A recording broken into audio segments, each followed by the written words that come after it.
came from, so far away but not so far from home, where I laid my head down by the sea. Hey everybody, today's guest is Jason DeVore, lead vocalist for the Mesa, Arizona punk rock band Authority Zero. Together we take a deep dive into the writing, recording, and inspiration behind their fan-favorite hit, One More Minute, taken from their 2002 debut album, A Passage in Time. Jason and I go way back, over 20 years, and it's always great to catch up with him. I mentioned to him that it's so cool that One More Minute is one of the band's biggest songs to date, given that it's from their very first album. A lot of bands take a second to find their footing, but such was not the case here. Jason said the song was about half written when one of his bandmates booked a string of shows just over the border in Mexico, where the song truly came alive. The track sounds awesome, in no small part to producer Dave Jerden, who has worked with heavyweights such as the Red Hot Chili Peppers, Social Distortion, and Talking Heads. Jason said that working with Dave was one of the coolest experiences he's ever had, and it was an amazing learning experience for everybody in the band. So for all this and a discussion on how to best treat ringworm, don't touch that dial. Hey, have you heard? Krista makes a podcast. Hey, have you heard? Krista makes a podcast. Hey, have you heard? Krista makes a podcast. Hey, have you heard? Krista makes a podcast. Jason DeVore, what's going on? What's up, Chris? How you doing, man? I'm doing well. I got to thinking this morning before we were set to talk that I've known you for like 20 years. It's been 20 years, man. I can't even believe it, honestly. The thing that's funnier, even so more so, is that I've known you even longer, but just as a musician. Right. And so, I mean, it's pretty wild, the history and the trip that this has all been, man, to be honest with you. Well, and it's crazy, too, because I went back, of course, I researched these episodes, but you guys formed in 94. We did. But you didn't release your debut record till 2002, and that's interesting, because that gave you, about 7 or 8 years to be out. I'm sure you were just doing the backyard party circuit, and then you started playing the bars and the clubs, and it went from there. Interesting though. Was there any? I'm sure there was demos or things before that, but did you release anything prior to the major label record? We did, yeah. Like you say, we were super young when we started. I was 14 years old when this band got together. We decided to try and figure something out and do something. Yeah. A lot of those aspiring kids and the dream of it all, but. It was kind of just a random idea to even do it. I was more into skateboarding than I was into. Music came with skateboarding. My goal was to be a pro skater when I grew up. That was like my dream to do that. And so punk rock music and things like that all came with that. And when my buddy Bill asked me to be a singer in the band, and start a band, I was like, yeah, sure, whatever, no big deal. So we did that, and from there, like you said, we just started playing a bunch of house parties. Really, the reason it took a long time, too, on top of it, was we were just learning how to play instruments, how to sing, what we're even doing, what even we sounded like as a band, which was really nothing. We were just kind of all across the board, and it was like elements of funk, grunge back then even, like some Stone Temple Pilots, some Nirvana, stuff like that. So, again, like you said, we were playing the house party circuits. We did all the demo tapes. We did all the, remember recording them ourselves and putting the labels on top of them. And just passing them out to wherever we could get a chance to pass them out at schools, and making all the homemade flyers at Kinko's, shit like that. So it was really a lot of that going on. So we had the demo CD. We did a thing called "Live Your Life," which was our very first album, if you want to call it that. We borrowed $2,000 from our guitar player Bill Marks' mom and dad, and went to what's a studio called in Mesa. Blue something, but we went in there for 2 days straight, recorded like 8 songs, did all the vocals like the second day kind of thing, and put that out. And then we went from there to do a Patches in Time, which was fragments of what would soon be our full-length album, A Passage in Time, in 2001. And that would contrived probably about 6 songs maybe, all of which were on the actual album that came out. So we did that locally here again with a radio DJ buddy of ours, Craven Moorhead, Derek Seidensticker, and just put that out, and it started getting some cool play on the radio locally because he worked with the radio station here, The Edge. You probably know The Edge from back in the day. Sure, yeah. But he did the ska punk show, which I'm sure you also know. Every Sunday, he'd do a one band locally called the Backyard Bollocks, and I went down there time and again, just dropping the CD off to him over and again, calling him, and he finally played it, and he was kind of into it, and then we became buddies, and he passed it on to the higher ups at the real station, and then they started spinning one of our better recording songs that he did, and that's when things kind of started really coming to life as a band for us into the next level of things, I guess. Well, thanks for giving me that rundown, because I was going to ask you how that transpired, because it's kind of interesting to me here, because I look back, when I asked you about what song you think we should do, and a lot of times I don't leave that up to the guest. Chris and I will research it, how many Spotify plays, and sometimes you just go in just knowing this is the band's big song.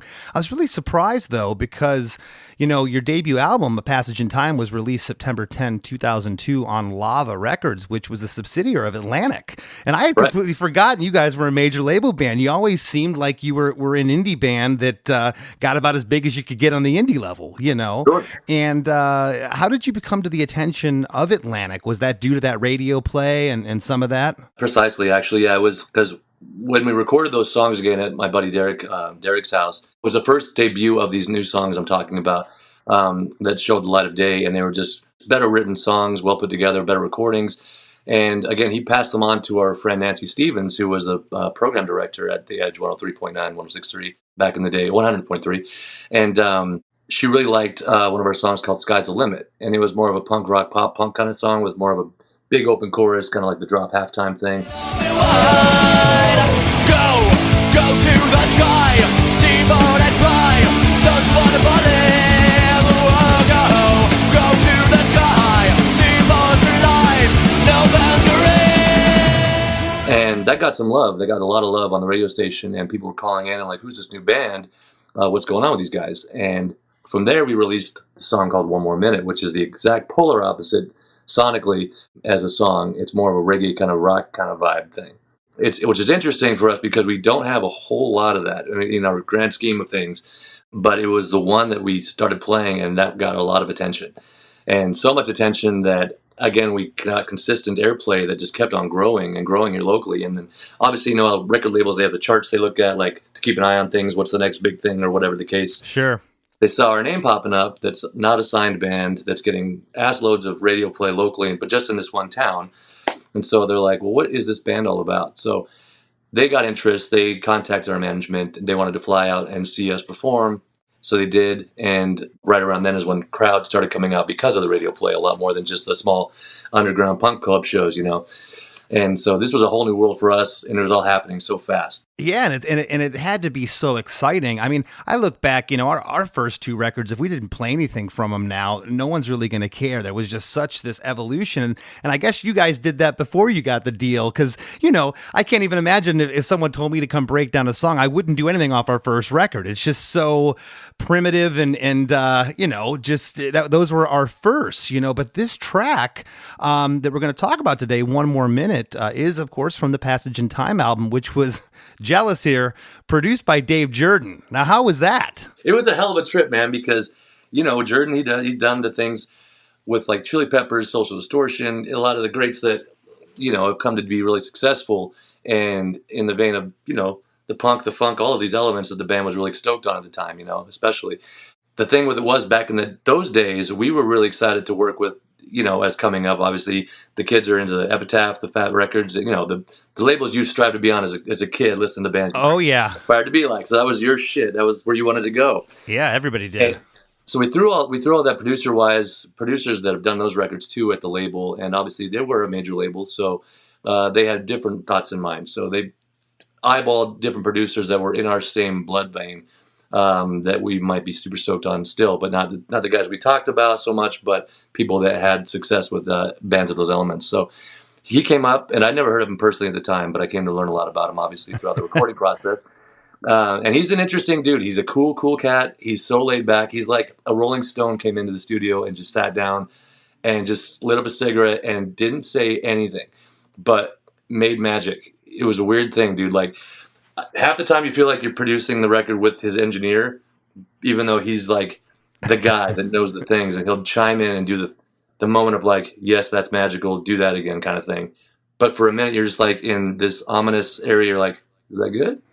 Uh-huh. And is there anything else you want to add? Because like you said, these are primitive songs that we wrote back when we were younger. I mean, like 15, 16, about girlfriends and like your old girlfriend from like 5 years before that you don't care about anymore. But I'm recording all these songs. I'm like, are we just that good? Because which is not the case, you know. But I'm like, is there anything I should do different here, Dave?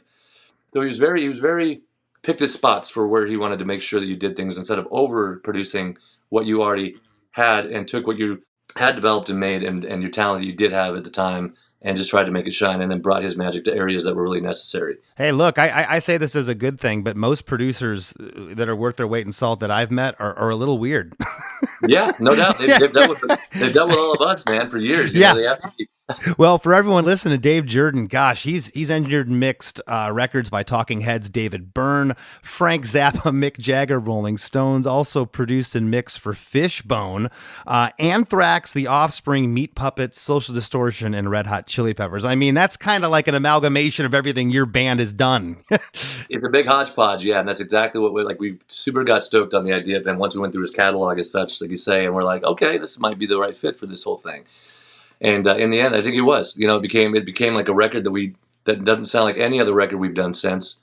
It's got that timestamp on it, you know, and with his name and everything, and it's just got something very unique about it. Whatever he did in there, it was really special. Yeah, and when you guys play this song, it's just the proof is there. The crowd goes nuts. It's one of your signature songs. But as you said, you know, this isn't indicative of you know, your complete sound. You guys kind of have a lot going on, and it's funny how the audience, your fans, you never know what's going to resonate and what's going to strike a chord. Absolutely, no, very true. And it's interesting too, because when the song came out on radio, it was like, it got, because of the local station here, it got a lot of love in Florida, just across the entire United States, which blew our minds. We were like, okay, what's going on? And so what was the big station out there? It was like 97X in Tampa? 97X Tampa, yes. Yeah. They started jamming the hell out of it for us, and we went out and played Extreme Fest, I think it was called, or 97X Fest or something. Yeah, with Blindside, and it was like one of our first times out there, and like suddenly we're this seemingly bigger band, and we're like, we don't know what to do with our hands, you know. And so we get on stage, and we played right after Blindside, who's a freaking slayer on stage from Sweden.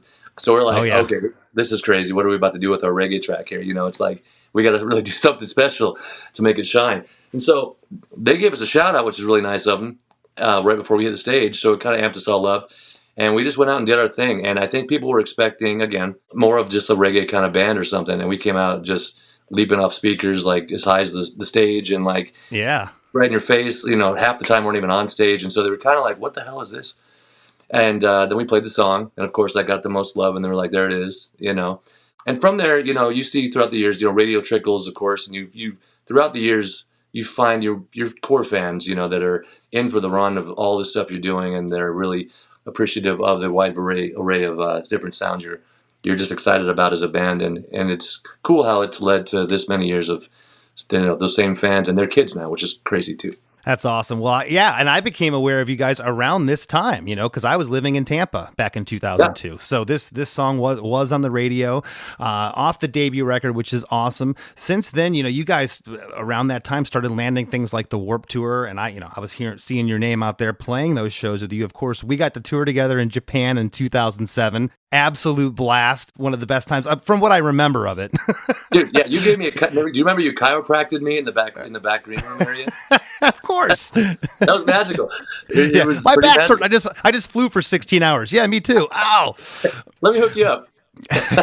Well, you guys have released 7 more albums since the debut, the latest being Ali Ali Oxenfree in 2021. And take us back now. Do you remember writing One More Minute? And was it specifically for this record, or had this been in demo form kicking around? I specifically remember writing this song more than probably any song I've ever written, because of the fact that it is so diverse and away from my wheelhouse of like what I was into at the time.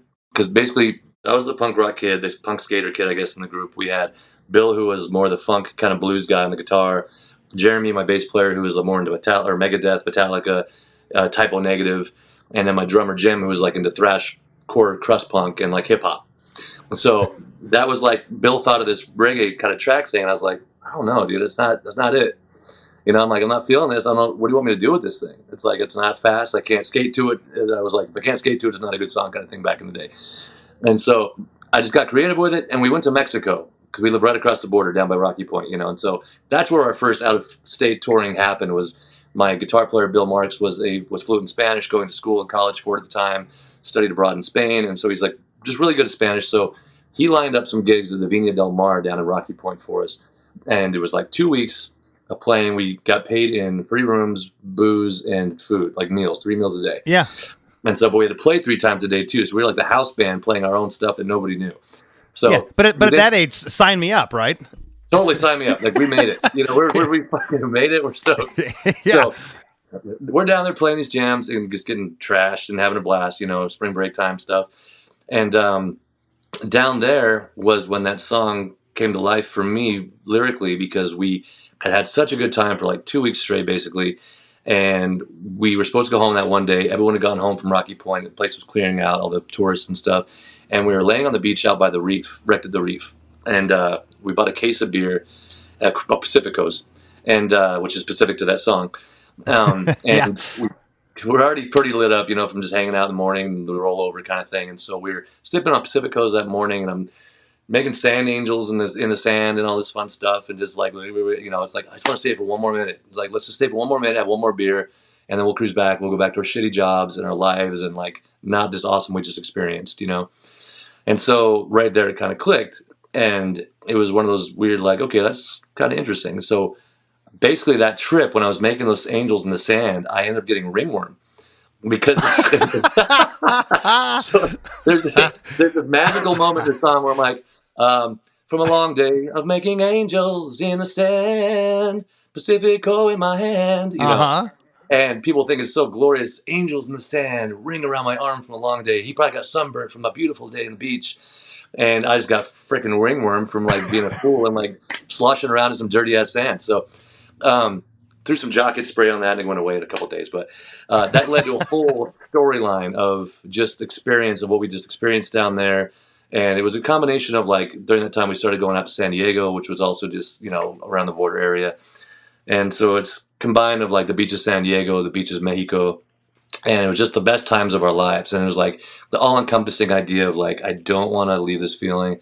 I don't want to, you know, go back to this other grind of the 9 to 5. I want to be in this band. I want to be in a band, and this is what I want to do.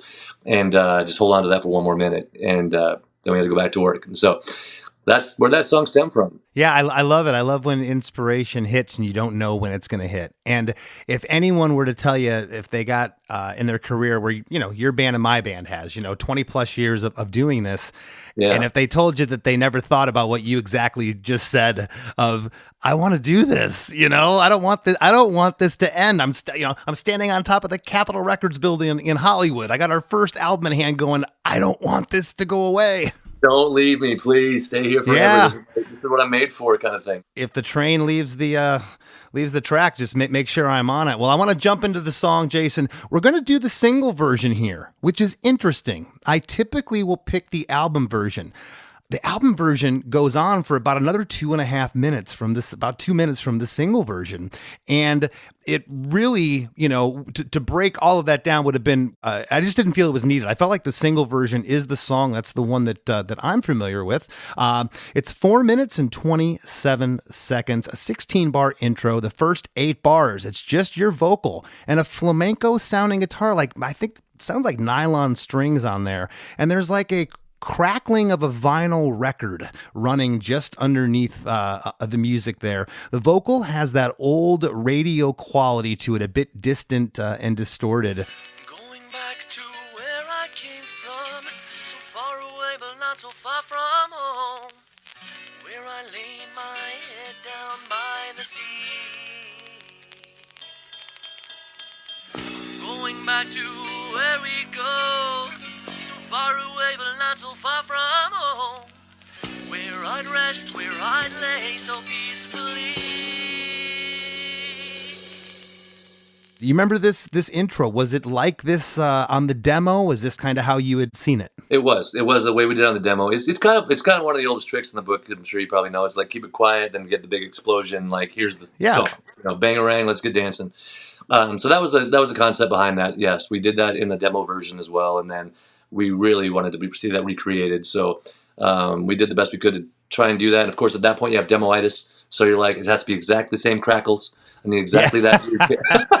Well, that's what I was going to ask. Was that Dave Jerden's suggestion to do the record crackles, or was that something that was on the demo?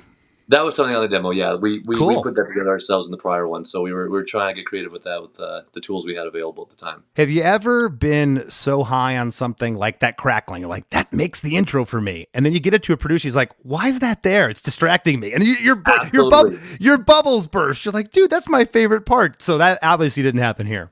Yeah, no, we it's one of those things, like you say, you're so excited. That's like the part that must be in the song, and it's like it makes the song or it doesn't make the song, and the producer tells you it does not need to be there. You're like, you're ruining my life right now.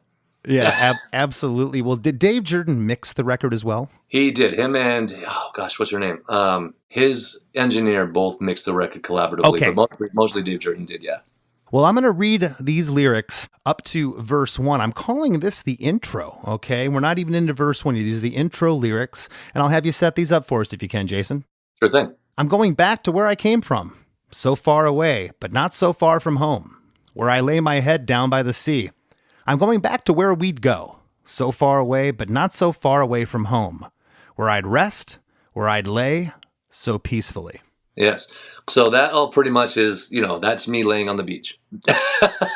That's me laying on the beach right there, just kind of going through my brain, staring at the sky, just soaking it all in. And it's kind of a double meaning right there. It's like so far away, but not so far from home, meaning, of course, it's like just across the border from the Mesa, Arizona, where we lived, into Mexico there, and as well as San Diego, but also your heart, where your heart is at, so far away, but not so far from home, being your home being the heart, where your heart is at. So that's kind of what that means right there, the whole intro piece.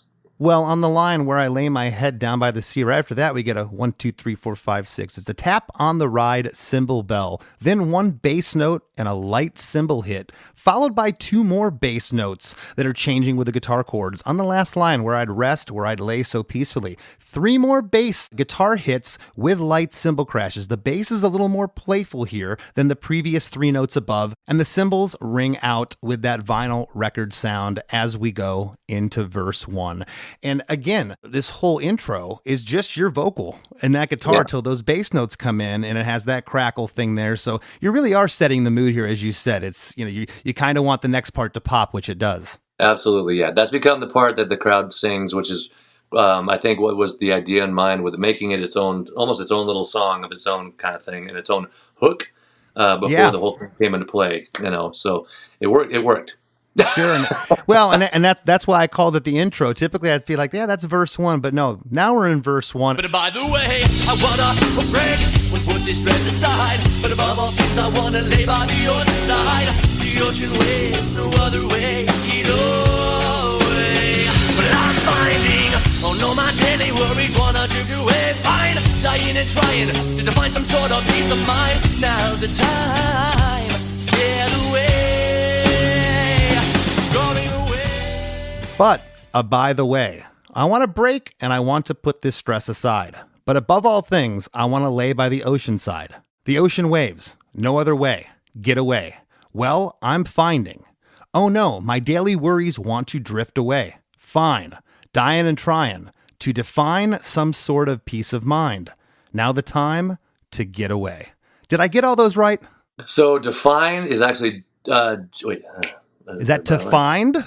To find some sort of peace of mind, yeah. On the Google lyrics, it says to find. It does say that, and I swear you say to define, and I even had my producer, Chris, listen to it 5 times. He goes, yeah, it's definitely to define. So Google was right, Jason. They rarely are, but they were right in this instance. Dying and trying to define some sort of peace of mind. Yeah, dying and trying to find some sort of peace of mind because of the crazy chaos of your daily life again and all of that. And but by the way, so I'll go to that because that's the catchphrase. I want to talk about that line. That's not something you would typically say in English that I've ever heard. By the way, was that an accident? Was that supposed to be like that? So that was me trying to be, again, creative, like, just think of something that's going to be catchy. So with songs, I've always been like a big hook guy, a big chorus guy or whatever. It's always my favorite thing. And I'll write verses around that because my thoughts were always, as long as you had your hook and you had your chorus that people could sing along to kind of thing in unison and in a grand scale, then the rest would kind of fall together with the storyline kind of thing.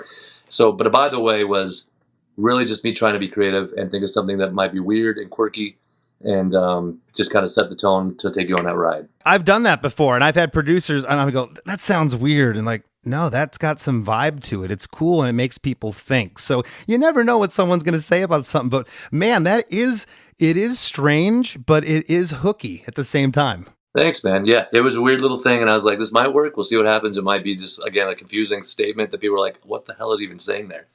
Yeah. No, I think it's cool. That line, but by the way, the vocal is by itself there. Then the band is in with drums, bass. There's a guitar pan left that's a bit more playful. The guitar panned off right is more staccato, kind of stabby sounding.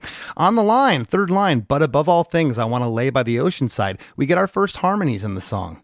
But the harmonies are really subtle in this whole tune until we get to the bridge later, and it's like the lights come on, and we'll get there. One of my favorite parts of the song. But the harmonies here, they're very subtle. They're not super forward. I love where they lay there, but they're also not a strict harmony. You got some unison in there. How was that? And is that you singing the backing harmonies? That was, yeah. I did all the backing vocals on the song. A lot of the songs I did, unless it was like more of the big chorus, like chant stuff, you know what I mean? A lot of the guys in the group at the time weren't big singers, you know. Jeremy would sing quite a lot more harmony-wise live. Bill, my guitar player, had more parts actually specific for himself. But so yes, on this song, it was myself doing the harmonies. And that was kind of the idea too, is to let it kind of tear, you know, the song, because it is such a long song, like you say. You couldn't blow it all out at one time, basically, you know. So I was like really trying to be careful and pick my spots in the beginning phases of it to help each verse grow with the rest of the song, with the storyline. So yeah, just kind of would try things, really. Just be like, just let it roll again. Let's try this thing. That's great. And, you know, for the longer version, the album version, it's perfect for live, because this song could go on as long as you want it to. You can have the moment and then hit that last chorus and the place goes nuts again. Yeah, man, you got an hour and a half set. That's half your set right there, bro. Exactly. Well, you get a harmony as well on the next line, the ocean waves, no other way, get away. It's subtle again. The hi-hat work here is awesome in this section. Yeah.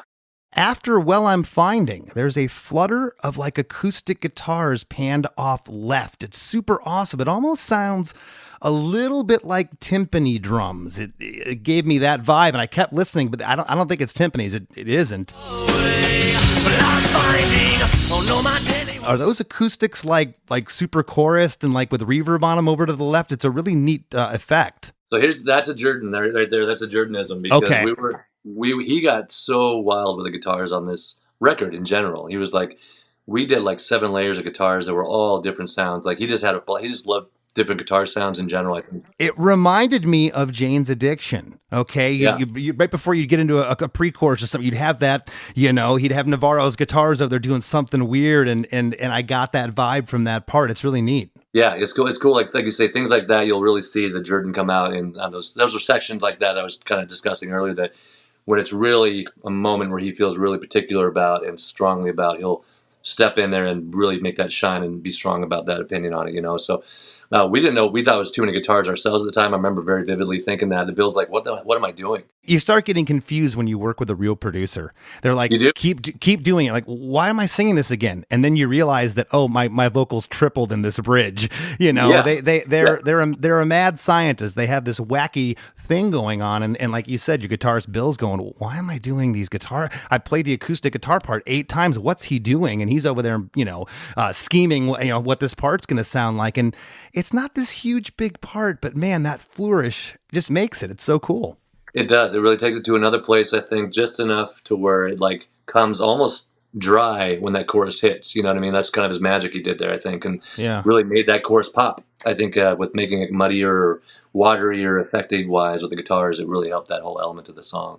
I love certain emphasis in when a performer's, when their personality comes across, and it really does here on the word fine, you kind of growl it. There's like an emphasis on that. And when that part came across and I listened to it over and over again, it got me thinking how funny it is when even great singers, you'll hear them do karaoke, but you know, they're trying to impersonate Rick Ocasek from the Cars or something. You can't impersonate that guy, you know? Right. And that's his personality. You can try, but you're never going to make it sound great. And it made me chuckle. I'm like, Yeah, if I got up to try to karaoke this song, I could get through it. But when I got to the fine line, I couldn't try to emulate that. I get laughed out of the building. Now that's funny because I was going to allude to that because it did make it to karaoke, which my mom always said. She's like, once you're on karaoke, honey, you know you made it. Yeah. And so I was like, oh, thanks, Mom, because she loves karaoke.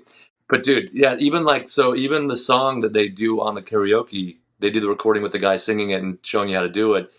Great example right there. It's funny to hear like the emulation or the attempt to emulate that little moments like that, I guess, with anybody, but this specifically, it's like a yeah. It's like where'd the pirate come from? All of a sudden, yeah. The re-recording is pretty funny. Come on and shout it out! Whoa! Give me something true worth singing. Whoa! Hey, don't go anywhere. We got lots more coming up with Jason DeVore after a few words from our sponsors. Ever wonder what a punch from Elton John feels like? Or how you'd cope with having turned down the chance to be in Nirvana?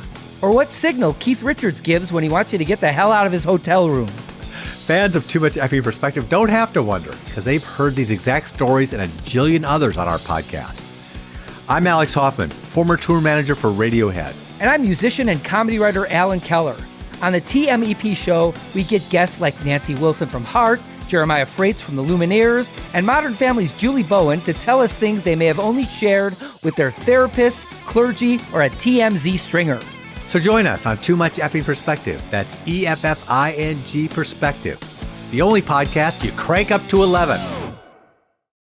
Hey everybody, Chris Fafalius here. I know that you've heard us talk about the After Party podcast, which is our weekly bonus episode that's a lot of fun. We get into a lot of music history, discussions about music in general, dive into things from the main episode, explore classic albums, etc.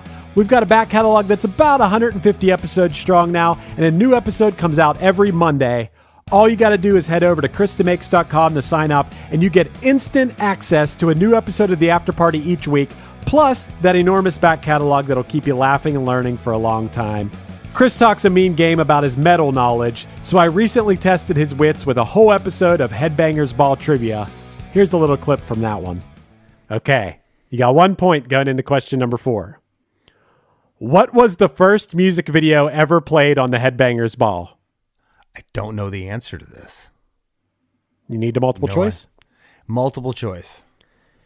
A, Dokken Dream Warriors. B, Poison Talk Dirty to Me. C, Cinderella Somebody Save Me. Or D, Judas Priest Another Thing Coming. No idea. You know the answer? You can play along to plenty of trivia episodes in the back catalog right now by heading to ChrisDeMakes.com and signing up for the supporting cast. And hey, members of the supporting cast might even get a chance to take Chris on in an episode of Defeat DeMakes as well. I promise it's coming back soon. Thanks so much to everyone who has already joined, and if you're heading to ChrisDeMakes.com to sign up right now, a big thanks to you as well. It's your support that keeps Chris DeMakes a podcast alive and kicking.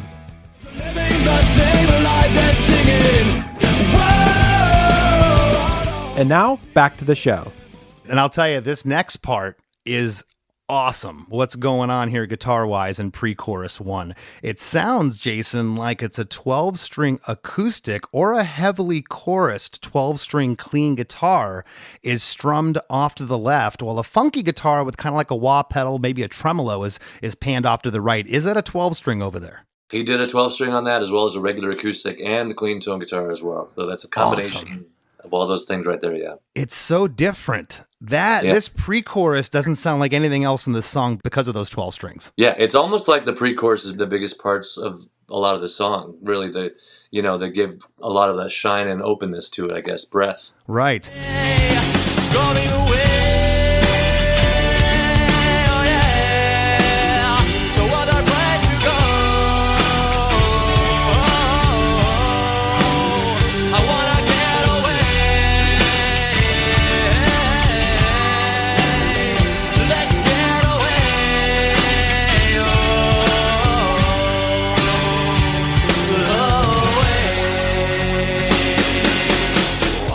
I'm going away. Oh yeah. No other place to go. I got to get away. Let's get away. Oh, away. Yeah. it's just like, let's just go back to that place. Basically, you already kind of, in your mind, I was already, imagining having to get back to the daily grind kind of stuff. I mean, I'm sure a lot of these, I'm thinking back, it was, like you say, so many years ago, but a lot of that was finished up once upon returning back home, away from the bliss of all the magic that had just occurred, and daydreaming of it, I guess, in some regards, during that time frame. That I think that really helped put all the pieces back together to make it all come to life with the storyline of it. Okay, and I was going to ask, were the lyrics pretty much done, or were you still kind of figuring things out in the studio? Like, hey, I don't know if this line works. Do you remember any of that happening?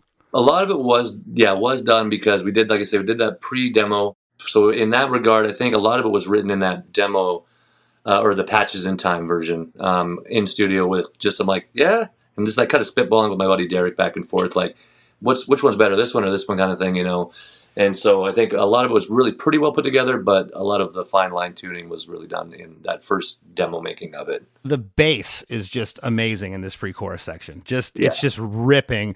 On a way, the vocals ring out over that tremolo guitar panned off to the right, and we get that 1, 2, 3, 4, 5, 6 snare hit into chorus 1. 1 more minute, the beach is San Diego. 1 more minute, yeah. 1 more minute, the beach is Mexico. 1 more minute, yeah. 1 more minute, we kick it back poolside. 1 more minute, we're down by the ocean side. 1 more minute, 1 more minute, 1 more minute. This part, it doesn't sound like the Chili Peppers, but it reminds me, and of course Jerden worked with them too, it sounds like two different people here.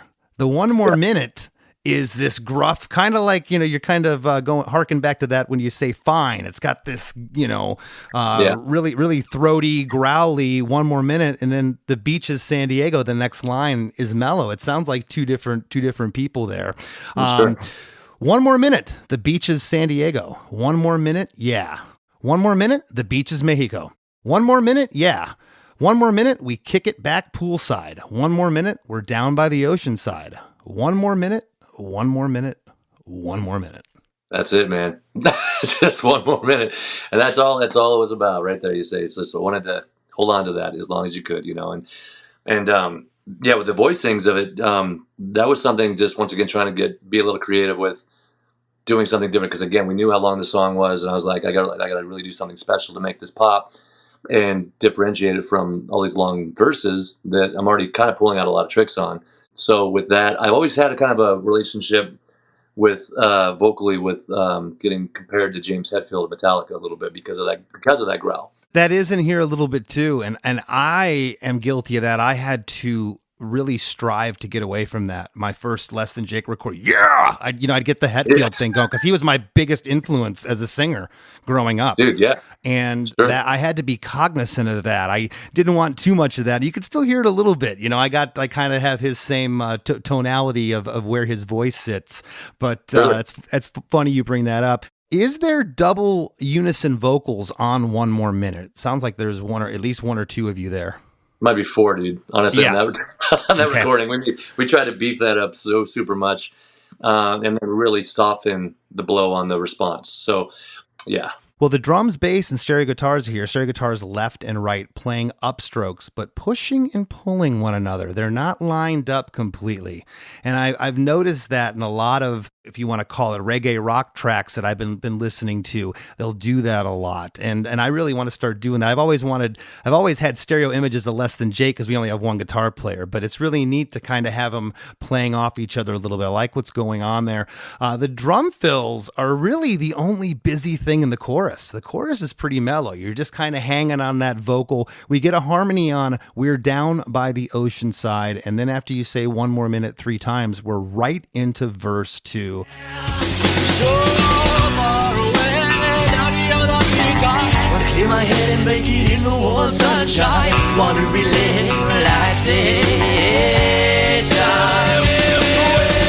The horizon straight away, and a ring around my arm from a long day of making angels in the sand. So far away. And here's the line, I don't know, it says, "And sandy on the beach, I want to clear my head and break it in the warm sunshine." What do you say there? And Dowdy on the beach. Okay, I saw Dowdy, Dowdy. I saw that on some lyric site. Is that a place you were at? No, Dowdy's is like, it's a term of like just rest, relaxation, things of that nature. It's an English word? An English word, yeah. I'm pretty sure, like, actually when I was a kid, when I was back then, I was looking for another creative word, so I think I looked that word up. Dowdy. Dowdy, okay. yeah. And it's not like I'm doubting myself, Dowdy. It's Dowdy, Dowdy. Yeah, okay. Dowdy. That was a moment I was like, I need to get a sharper word here to get it a little bit more like, again, make you think, make you like dig into it a little deeper. I'd like to think of myself as a pretty good linguist of the English language, but you got me here. I've never heard Dowdy. That's you learned something on our show, folks. Who knew? I love it. Check it out, folks. It probably doesn't mean anything that I just explained either. Okay. Well, once again, so far away and Dowdy on the beach. I want to clear my head and break it in the warm sunshine. Want to relay relaxation. With the horizon, break away. And a ring around my arm from a long day of making angels in the sand. Yeah, getting ringworm. Do you ever seen that live, getting ringworm in the sand? I don't. I need to start, though. I tell that story live sometimes, too, though. It's like, podcast specific sometimes with interviews, because it is just a funny moment to me that it sounds so glorified and like glamorous of a line because it's got this pretty flow to it, Yeah. But I got ringworm about 10 years ago, and I went to the doctor. I was freaking out, and I'm like, yeah. I think this is ringworm. And the doctor's like, yeah. And I'm like, what did I do? Like, am I dirty? I'm like, he's like, dude, you got ringworm. Like, grow up. Like, put some whatever, like Tenactin on it or something. You'll be fine. Yeah. Yeah. He's like, it's like I went too, and I was like freaking out. I thought I burned myself because I was just, and it turned out it was ringworm, and I was like, had like a little ring right here on the front of the arm, and then I had a line down by my arm a little further. And I was like, something's wrong. And so, like I said, I went to the doctor, and he's like, it's just like jock itch on your arm. Go and put some cream on it. You'll be fine in a couple of days. Awesome.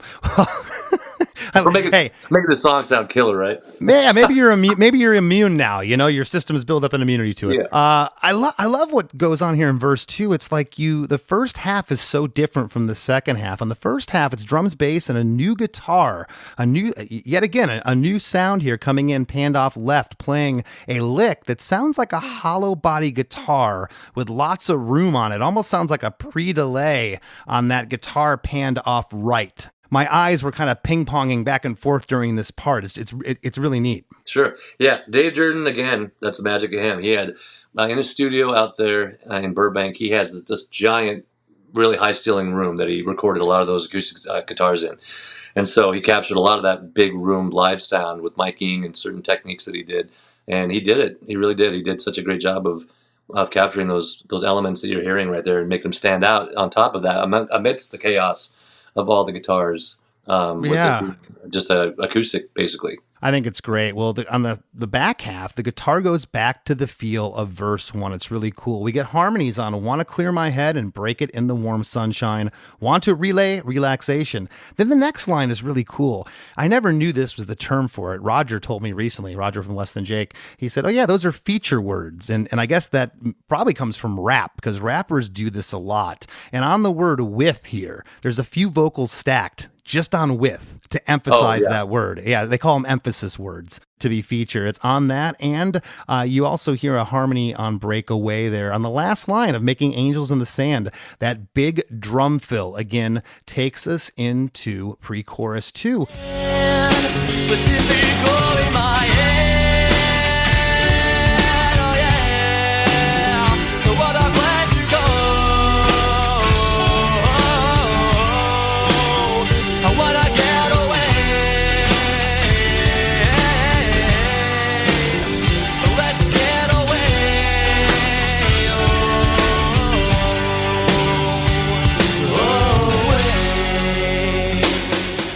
There's a new lyric here on line 1 only, Pacifico in my hand. Oh yeah. No other place to go. I want to get away. Let's get away. Oh, away. Pre-chorus 2, you got that one line that's different. You wanted to tie that in with Laying in the Sand, but the rest of it's the same. Was there ever the thought of, hey, we should keep going here and expound a little bit more, or did you want it to be like that? Interesting. Did kind of want it to be like that, yeah. Change it up a little bit, just keep it interesting. Again, And that was, and even with the drum lines, like we tapped into those for a second. You mentioned the drum lines and the big fills. A lot of that was with this song is because we were not a reggae band or any really from too much of that element, I guess. We wanted to make it as non-reggae sounding as possible and do something just different. So it gave it more of a swing beat to like not make it just a standard kind of thing.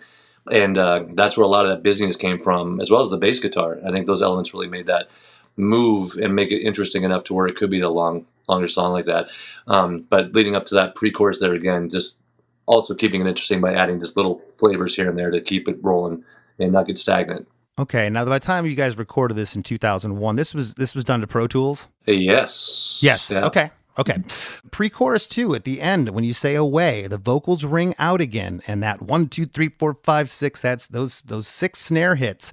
Those sound a bit louder here, like they have more room on them. They sound bigger, and I A-B'd it like 10 times.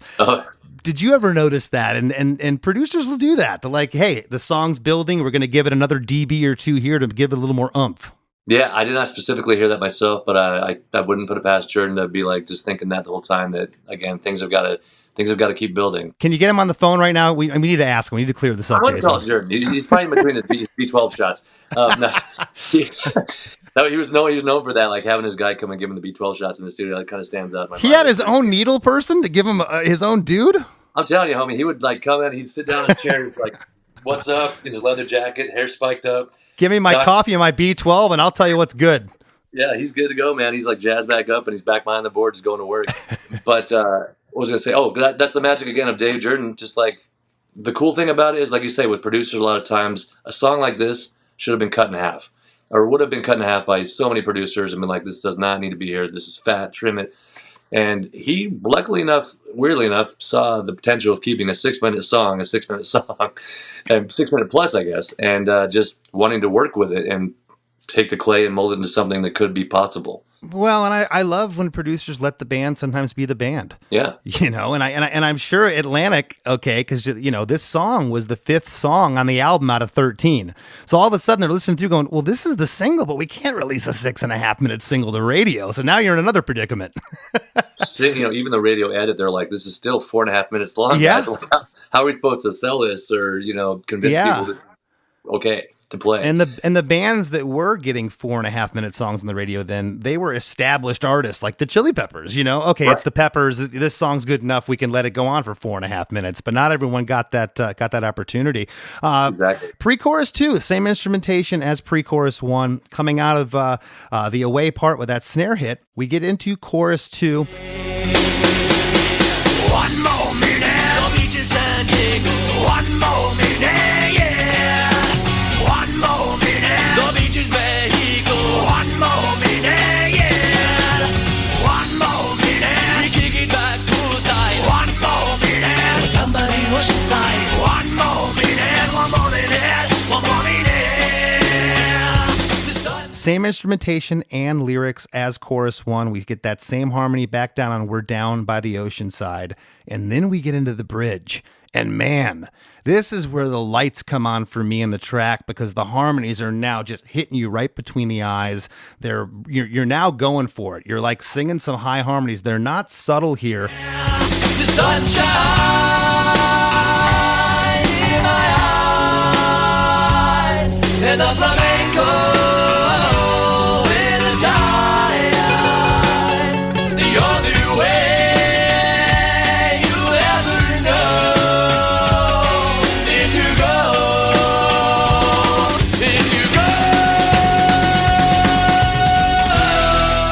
Sunshine in my eyes and the flamenco in the skies. The only way you'll ever know is to go. That's it. Yeah, and that's a big part of it right there. You say is that it was essentially, to me, that was kind of a verse 3, and it was like, I knew I was so wordy storytelling throughout the entirety of the song, almost like it got more wordy as things went on. And so I thought I'd do the opposite of try and get extra wordy and thinking, and sometimes that'd be the way to go with it to make it build. And do the exact opposite and just pick key phrases that all encompass the entire image I was trying to paint the picture for, I guess. And I think it did that. And I think it's with that in mind, with the big harmonies, it sounds like sunshine almost like came out from behind the clouds. It does. I said it made me feel like the lights came on. Not like the song was dull, but all of a sudden you're in this other world. And that's what a bridge a lot of times is supposed to do. We get harmonies on every line here. Was that your idea or Dave's or a combination of both, that I really want to go up here? I want to hit some higher notes and have these harmonies really front and center. That was my idea. Like I said, I did want to see it take another turn and make that, as I say, number 3 thing before the next chorus really take on a life of its own. And I thought that might be a way to really help it go there. And I think there's I think some of them are the hidden kind of ghost harmonies in there. But I think I tried 6 different variations. I'm typically a high guy, a low guy, and a middle guy to kind of get that rounded out thing. But I think with that one, I did 5 or 6 different variations to try and make that a thing. But I think in the end, with Dave's production, I think that he felt it more so necessary only to make the 2 elements shine, the big high guy and then the main lead. And it was the less is more kind of thing that really helped it pop a little bit there. Yeah, there may be some stuff tucked way back, but I just hear the predominant, the lead and the harmony. Right after the line and the flamenco in the skies, there's this great little flamenco guitar part run after the line that comes in there. Oh, in the sky, the other way. It's perfect. You hear that at the top of the song. You don't hear that tone again, and then all of a sudden it comes in after the lyric. I thought that was cool. Yeah, little salt and pepper seasoning kind of things, like you say. There you go. And on the line is To Go. It's a great reverbed kind of echo that happens there that leads us into the 16-bar guitar solo, panned very, very slight left. Halfway through, we get a Here We Go from Jason, and the chord progression here is the pre-chorus chord progression.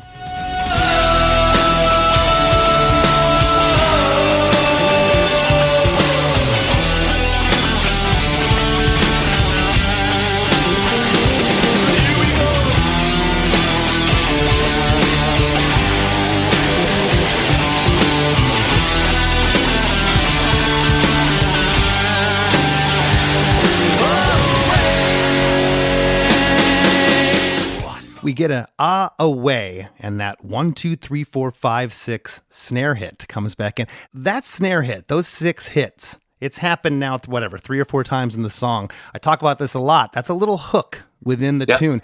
Was there ever thought of changing it up, or did you guys look at that as a hook? No, we're not going to, because you could do a number of different kind of fills and feels there. Totally. No, we definitely saw that as a little earworm. I think that was just, if it ain't broke, don't fix it kind of moment. Where it's just kind of like the segue into the big part that's all going to be one piece that is consistent in the song for sure. Well, we get one more chorus 3 here, same instrumentation.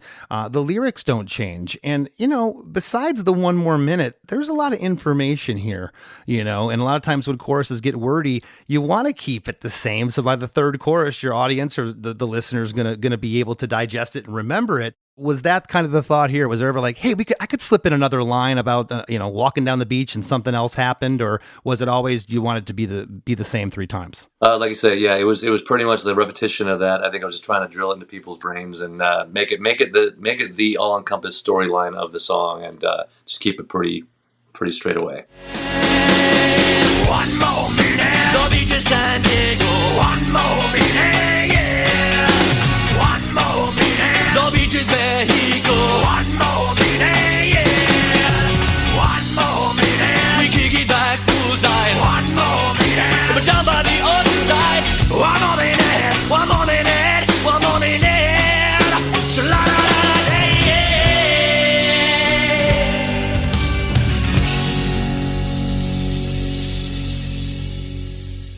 The last thing you hear is Shed the Light. Is it 4 alls in a row, all day? No, just Shed the Light all day. So it's it repeats itself, and I think it's written out as he does this an absurd amount of times. Well, on the single version and on the album version at the very end, it's the same ending that happens here. So briefly, okay, after chorus 3, it goes into the Shed the Light all day part, and it's kind of like an extended for lack of a better word, like a reggae, like a jam band. It just kind of goes on, and then you hit what would be the fourth chorus at the end. But when it does end, it's the same ending that's on the single version here. Shed the light all day, and that 12-string guitar comes back, panned off left with the bass and drums, ending on like a little cymbal crescendo, and the song comes to an end. Your first single from your debut album, and here you are talking about it 21 years later. That's pretty cool. Pretty wild, man. And thanks for helping me discuss it, because I haven't really broken it down like that ever. So it's kind of fun to actually think that back through and really go through the process of it this many years, like you say, later, and be like, where was my head at in that point in time, and what did we actually do? Have you played it at every show since you wrote it and recorded it? We played it at a lot of shows throughout the year. Yeah, we played it almost every show because, like you say, it's the one that a lot of people do know. Even like the fans that have, the band that have stuck around because it was the radio song single thing. They still appreciate it too. There's the fans that are like, "I'll do anything but one more minute," because you have they'll say better songs than that one, whatever. But there's obviously there's like half the crowd that still wants to hear it. And we still love playing it, which is pretty wild. This many years later, it's still, you see people's faces light up. You see the energy in the room go to a different level. So it's like, why not? It's like, it's still relevant to daily life of, we still all go through those hardships of work, those daily problems and frustrations that you're dreaming of that at your desk daily, I'm sure, many times. I stopped being artsy and for the sake of being artsy many years ago. It'd be times where like, we're not playing Johnny Quest tonight. And inevitably you'd be at the merch booth. And the first guy that comes up, he's like, "You guys were great, but why didn't you play?" Totally. You're like, okay, I'm gonna fix this. We're just gonna play it, and that's gonna be the end of it. And every time I go out and play songs like that we played every night and will continue to play every night, my appreciation for them stems from the fact of how hard the audience is going over, and now the fact that I can't believe I wrote this 30 years ago and someone wants to hear the darn thing. Right in your garage. It blows your mind. You're like, this thing is still making sense to people. It's like, wow. It blows your mind. It really does. So, there's that element always of like, give the people that love you and your music what they want. Obviously, do what you love to play, and you have to enjoy yourself because that transfers over and crosses over the energy. But there's songs like that just there's something that also you get back from the audience from seeing the excitement, like you say, that they still have the appreciation for that song for it, and it makes you excited to play it again. Absolutely. Well, I know you just got home not too long ago from a tour. You guys are out there all the time, still killing it. What's going on with Authority Zero? What do you got? We just got off the East Coast leg of our Getting Old Sucks tour with Bowling for Soup, which we've done some stuff. Yep. And Best as well. And we're heading back out in about 7 days to do the West Coast now. So we're going to finish that up for about 2.5 weeks. And then we've been slowly writing new music. We're not trying to force anything because that's what we thought we did pretty right with the last record was we took our time with it and wrote songs we really were happy with. So we're casually writing, but we're also working on a lot of new different elements of possibly another live acoustic album. Every 2 albums, we typically do a rhythm and blues album where we do like a live thing where we rewrite all of our songs from 2 albums and then do a live show and put that out. So that's probably in the works. New music, of course. I've got a solo record coming out in May, April. I'm not sure if that's relevant or not with the Authority stuff right now, but I started doing solo stuff about 2006. I started writing songs that were really not in the vein of Authority, as diverse as the band is and things like that. It just songs I was like, this will not work at all. It's just going to be strange. So I started recording them, kind of just home studio stuff with my buddy Brian. And then before I knew it, I had 1 album, and I was like, cool, I'll put it out. It's like very singer-songwriter kind of stuff. And kind of started doing open mic night things with that to try and just see if people actually enjoyed the music like I did. From there, I did another album, then a third. And then I recently, 2 years ago now, between touring, started re-recording my song Courage, and I just wanted to make it a big anthematic song for like almost like theatrical, like big cinema kind of sound that I always wanted to hear it, like Braveheart. And so I did that, and then I was like, well, I got these other songs now too that I had in my little notepad from like over the last 2 years of the COVID thing and like touring and just like whatever. I went and sort of sifted through, and I was like, there's some good stuff here. I'm like, maybe I should start just trying to lay another song down. And so I did. It was at Underdog Studios here in town, and before I knew it, I was recording a full-length album, and money was getting kind of short with that, so I was doing it very casually. And then in comes a label called Double Helix Records out of Scottsdale, Arizona, which they signed Yodam from Useless ID, M from Tsunami Bomb back in the day. All these things, like great artists that they're an independent label here, a husband and wife, and Yoda introduced them to my solo stuff. So like, yeah, we've heard of Authority Zero. They're like, no, we heard of solo stuff. And they're like, no, we'll check it out. So they came out, and then they were interested in wanting to sign me and put a record out. And I was like, that's great. This hasn't happened in years, since like Lava. So I was like, okay, how's this work now? And so super cool people, super supportive, like grassroots DIY kind of stuff, and just over the top supportive. So now they took over helping me produce this new record that's coming out and give me the studio time that I need to get it done to the way I want it put together and to the best of its ability. And they're going to help me release it in April, May.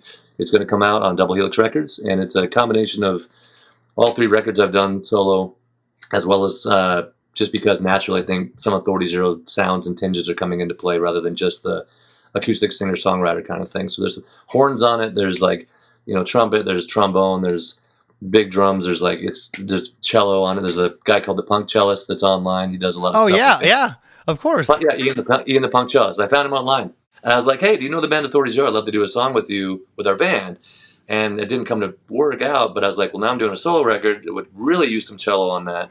That's awesome. So he's all over it, and it's really cool the way it's coming together, man. And it's being produced by Bob Hogue, myself, and Kristen, also out in Underdog Studios. So, well, tell Bob Hogue I said hello. I haven't seen him in a hot minute. I will, man. Yeah, I'll be seeing him in November to finish this thing up.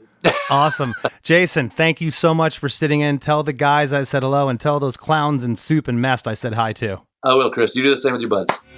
It's your courage. Take them on, take them out, take a stand, take them out. It's your courage. Take them on, take them out, take a stand, take them out. Whoa. Hey everybody, I know a lot of you were waiting for this episode with Jason DeVore for a long time, and I hope you enjoyed it, but don't go anywhere. There's lots more Chris DeMakes a Podcast coming right up after a few words from our sponsors. The number you have reached is 100.7 WMMS. It wasn't just a radio station, it was a lifestyle. Cleveland is a rock and roll city for sure. Get down! The Wrath of the Buzzard. WMMS. Cleveland. The rise and fall of one of the most iconic radio stations in America. Profiles, The Wrath of the Buzzard. PROH Files. Subscribe now wherever you get podcasts. As we near the end of the show, here's a band you might not know. Welcome to this week's Band You Might Not Know. If you'd like your band to be considered for Chris DeMakes a Podcast, all you have to do is email your best song via MP3 only and a short bio to bandyoumightnotknow@gmail.com. This week's featured artist is Finding Amelia, a Midwest alternative rock band with soaring guitar riffs, catchy melodies, and a wide variety of instrumentation. The track I'm about to preview features a 12-string guitar. Pretty cool in my book. Here's a snippet of that song, Paper Planes. My heart, but still so hard. Live a little set like paper planes through the sky. Cross country roads to ease my pain. Now the stamps the ticket. Can't you see? It's time to catch your plane. The Wrap with Chris and Chris. Well, that was a fun one, Chris. Listeners have been requesting a Jason episode for a long time now. I swear it's once a week someone writes, have Jason DeVore on the podcast. And now I see why. The dude's a great storyteller and a great conversationalist. I love this episode. No, me too. He's awesome. Known him forever. I said right at the top of the episode, over 20 years now. Didn't mention that him and I, the last tour that I did, late January of 2020, was with Jason. We did a 10-date acoustic tour with Howie from Ballyhoo and a couple other people out west. And, being trapped in a van with people you don't know, I kind of thought about it. It's going to be 10 days. It was 10 shows in a row, no days off. And I said, how's this going to go? And it couldn't have been better. It was just such a pleasure. Nice. One thing I thought was pretty cool is when he was talking about Authority Zero. Every member of the band had different taste and influences. You don't usually see that much diversity of taste in a band. He's like, oh, this guy liked thrash metal. This guy liked funk. This guy, I'm like, wow, how did those people end up all playing together? It feels like the people you play with in a band are usually because you have similar tastes when you start your band. It's just, I haven't heard that really before. I mean, of course, everyone likes what they like within the band. You don't like exactly the same, but it sounded like they had a wide array of influences. Yeah, I've heard stories like that where, you know, when they knew Hefe was a great guitar player, no effects, but he came from the hip hop world. He came from dance and electronica. You know, he never heard punk. He's like, what is this? You know, but he's a ripping guitar player and he can sing like nobody's business. So, hey, you're in the band. That happens sometimes. Yeah, I thought that was pretty cool. And I've always said those are what makes a band, is the sum of its parts. I also thought it was cool hearing about Dave Jerden. Of course, you went through his resume in the episode. It's everybody from Talking Heads to Rolling Stones. It's just crazy what he's worked on. But I thought it was cool to hear how he was like a little bit eccentric, and, you know, how a lot of times with these old school producers, you'll hear that, and I think that comes with the territory. If you are a visionary, someone that can, you know, really see music and take it to that next level, yeah, you're usually kind of a different person too. I've said this a million times. A producer is a coach, a mentor, and a poor man's psychiatrist. They're there to, the good ones are there to just kind of witness everything going down, and they chime in when necessary. That's why I've never been a producer, because I'd be chiming in every 2 seconds, and I would ruin the soup. Self-admittedly, I'm telling you right now, I just don't have that about me, to that restraint to sit back and go, we'll get to that part. It's not there yet, but this part's really great. Now, I'd want to talk about the bad part first. Sure. Yeah. And I'm sure every producer has their own methods or whatever, but sure. Obviously Dave Jerden is and has done something right. Hey, Chris, I also looked up the dictionary definition of dowdy. Oh, you did? I did. What is the Merriam-Webster definition? In parentheses, it says, of a person or their clothes, unfashionable and without style in appearance, typically used of a woman. And the sample sentence they used was, she could achieve the kind of casual chic that made every other woman around her look dowdy. So it's a little different than Jason's use of dowdy. I love the education I get here on Chris DeMakes a Podcast, and I'd never heard of that word. Had you heard of that word? When I read it back in that sentence, it sounds like something they would say on Downton Abbey or something. Like, it sounds like something from like centuries before. Oh, she looks a bit dowdy. I kept seeing dowdy written on these lyric sites, and I'm like, who copied and pasted this from the last lyric site? There's no way this is the lyric. And sure enough, when he said that, I about fell out of the chair. Yeah, but I don't think this was a very dowdy episode. I thought it was great, and I think everyone who listens to it today will think the same. Absolutely. No, this was a pleasure, and they're still out there kicking it. They're working incredibly hard, touring, doing their thing, 20 years on. Good for them, and good for us, Chris, because we're working hard. We're doing our thing too, you know, just like Authority Zero. Exactly. ChrisDeMakes.com. Head over there and sign up for our supporting cast, which again is like a Patreon, where you can get bonus episodes each week called The After Party, where Chris and I will talk your ear off even more than we already do. ChrisDeMakes.com. Please head over there and support the podcast you know, and we hope you love. We got to do an episode where we just learn new words that we don't know. Would you want to do an after party episode where we just learn a bunch of new words, new vocabulary words to use in our everyday vernacular? That's the next one I want to do. I'm serious. Let's do it. And when we do it, I will tell you about the dictionary game. There's actually a dictionary game that's really cool that I used to play with my parents as a kid. Lots of fun. Man, this has been a blast. Give me and Chris both a tandem follow on Instagram. I'm at Less Than Chris D. He's at Chris Fafalius. And I want to thank this week's guest, my good friend, Jason DeVore, for being on the pod, and we'll see you next week. The number you have reached is 100.7 WMMS. It wasn't just a radio station, it was a lifestyle. Cleveland is a rock and roll city for sure. Yeah! Down! The Wrath of the Buzzard. WMMS. Cleveland. The rise and fall of one of the most iconic radio stations in America. Profiles, The Wrath of the Buzzard, PROH Files. Subscribe now wherever you get podcasts. Hey there, I am Johnny Christ from Avenged Sevenfold, and I've got a podcast called Drinks with Johnny you're going to want to check out. I sit down with a bunch of different people from all different walks of life, from professional wrestlers to actors, comedians, fighters, musicians, everything in between. I'm just looking to make some friends and have a good time doing it. So if that sounds like something you're into, go check out Drinks with Johnny, streaming everywhere now.